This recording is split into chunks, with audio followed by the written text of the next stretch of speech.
guys, what's going on? Welcome back to my channel. A couple videos ago, I did a repair video about me fixing some things in my tiny house to get it ready for when I Airbnb it. One of those things was fixing my farmhouse sink because it had 3 or 4 big cracks in it. Now this happened because the second or third transport guy hit a bunch of potholes in Nashville, Tennessee on his way here. The wheel well is right underneath the sink and it cracked in a bunch of different places.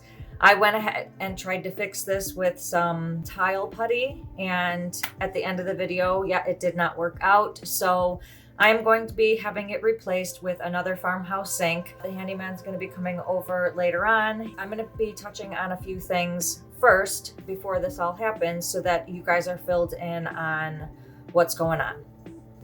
Now this is the farmhouse sink that I had custom built by the builder. He attached it to this butcher block countertop with this flip up counter right here. And it's a drop-in sink, which is why that looks like that, and it also sits on top of the counter. Another interesting fact about this sink is that it has a wide back there, and this thing comes through the sink as opposed to the counter or some other platform like a piece of wood. This sink is actually discontinued, so I could not order this from anywhere. Lowe's didn't have it, Wayfair didn't have it, Amazon, no. There is no place that has this sink anymore, so I had to find a different sink. This time it's going to be basically even with this. And when the handyman comes over here, he's gonna do some custom things to try to make it stand up there. We'll get into that later when he comes here.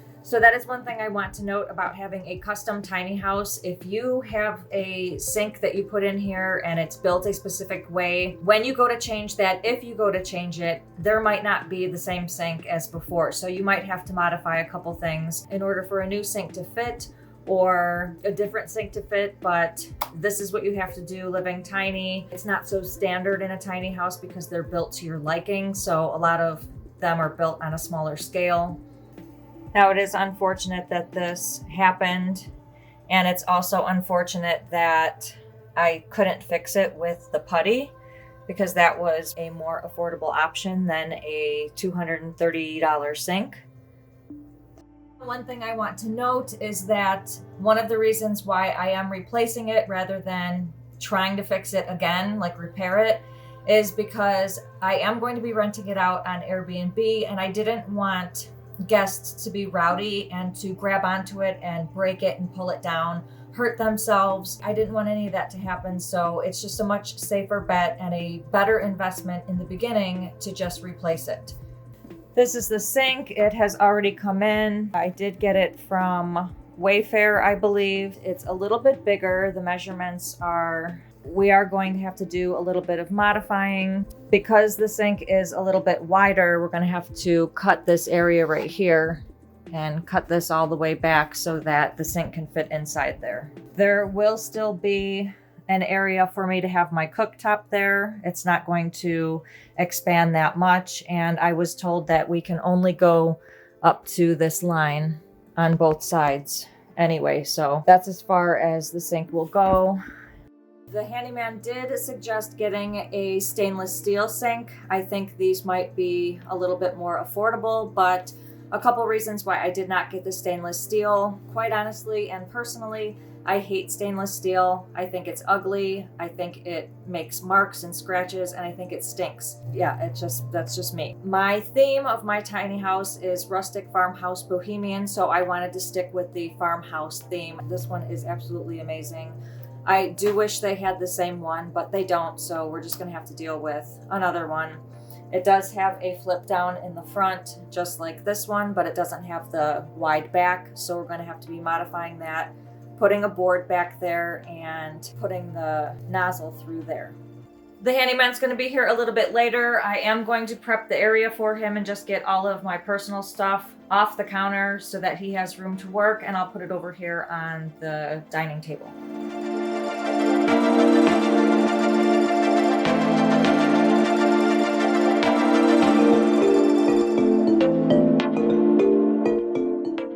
Started out by unpackaging the sink and put it over by the corner. This sink is actually a little bit bigger than the one that I have. It is 30 inches wide instead of the 22 inches that I had. It's a lot bigger. We're going to have to do a lot of modifying. The handyman started by taking the pee drain out. He also took the faucet out, and that consisted of a bunch of cords inside it that had to stay together.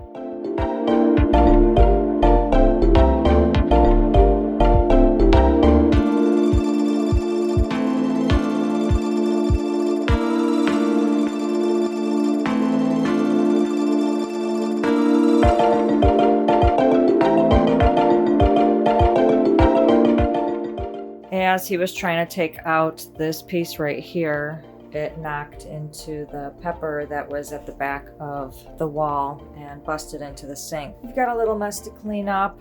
Ended up taking that out, took the doors off, and we're about to take out the sink. The sink isn't going to be able to fit that area without taking out that piece right there and cutting off some of the butcher block on the top.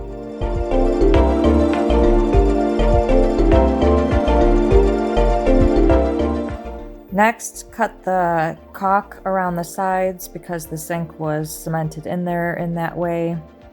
And time to lift it out. Thank goodness it lifted out smoothly, not too many broken pieces, and we put it outside until we were ready to deal with that later.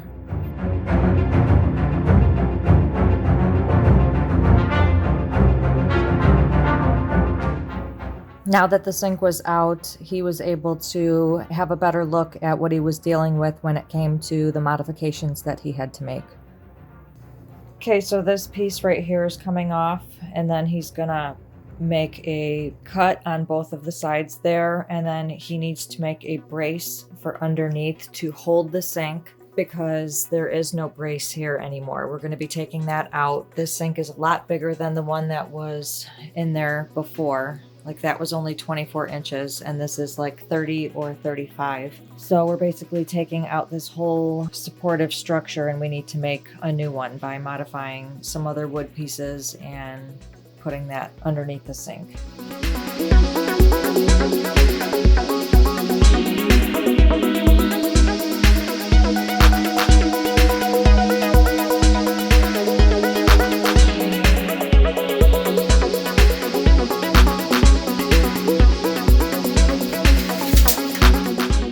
So it seems as if Incredible Tiny Homes, when they built the house, didn't square this sink correctly because it's not matching up to what he's trying to do here with measuring out the new sink. So he's been measuring it for a while now, trying to figure out how to fit this new sink in here. About to use the laser leveler.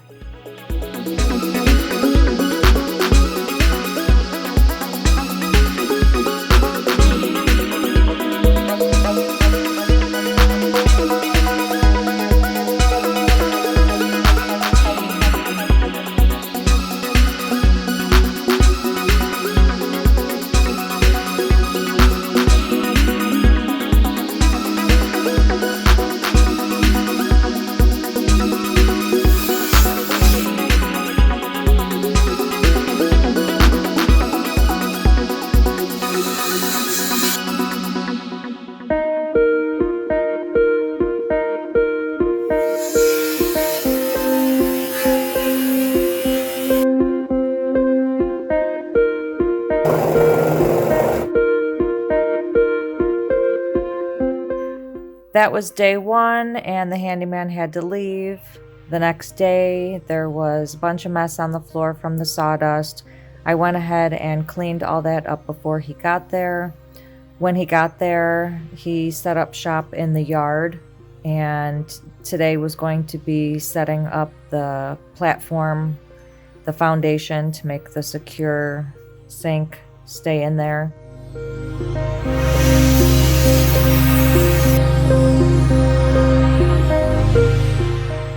Now it's time to do some modification and add some braces and supports underneath so it can hold the sink. The reason we had to do this is because when I first had the tiny house built, I had it custom built to fit the old sink, which was only 22 to 24 inches, and that sink had a lip. So because this sink doesn't have a lip and it was going to be sitting flush with the counter, we needed to put a support underneath it. Now he's making a piece to go from here to here, and then we're going to be putting a bigger board on top of it. And then we're going to need to put a cut in the middle so that he could put the faucet back in.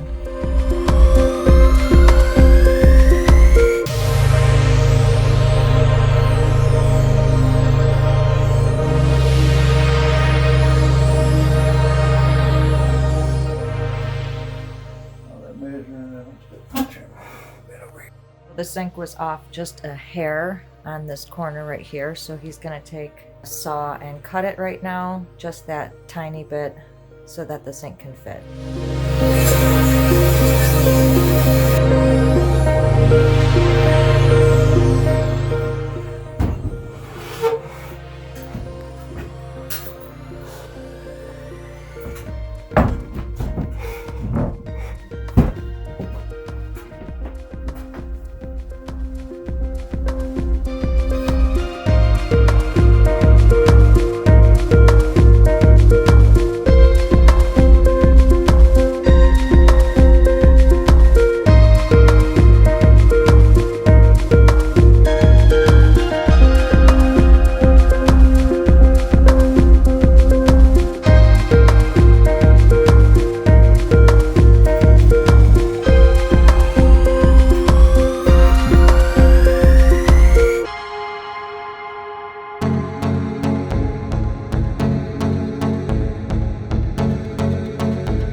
Next thing he did was put the faucet through the hole he drilled and pulled the wires through so that he could place the sink back in.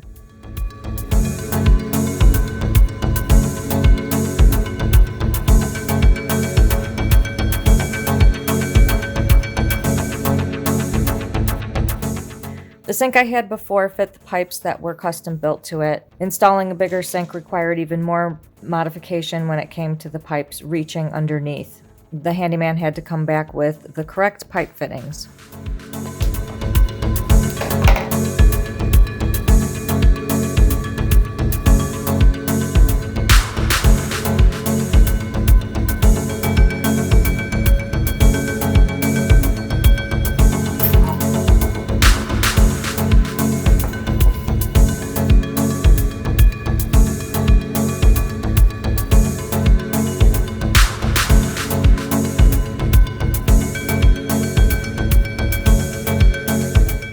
Now that my new sink is put in, all I had to do was paint the backboard white to match the sink and the caulk that the handyman put in, and the rest was done. I also did have to paint the support that he put underneath the sink. It was the wood, so that I had to paint it gray. All right, so my sink is looking pretty good. One thing I do want to note is that we did put it 2 inches up on each side, and one reason being is because this support under here, this was the support that was holding it. We couldn't get it to go any further, or else we were going to have to modify it even more. So having it 2 inches higher was just perfect for me, so that's what we went with. I was not expecting to replace my farmhouse sink. I have been living tiny for 4.5 years. And I was not expecting the transport guy to hit all those potholes. I doubt if I would have filed a claim that they would have taken responsibility.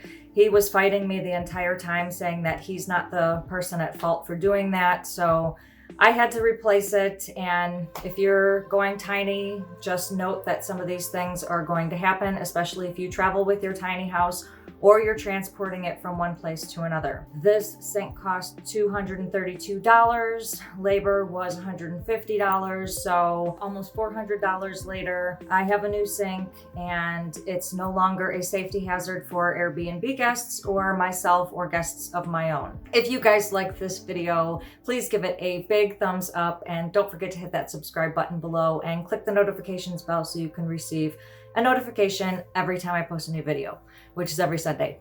Thank you guys so much for watching. I will see you in the next video. In order for a new, a couple videos ago I did, don't put that. A couple videos ago I did a, don't put that. A couple videos ago, I hit on a few different repairs that I did in my tiny house to better it and get it ready for, don't put any of this. A few videos ago, I did a repair video about, don't put that. So I wanted to stick with the farmhouse sink on the farmhouse decor side. Don't put that either.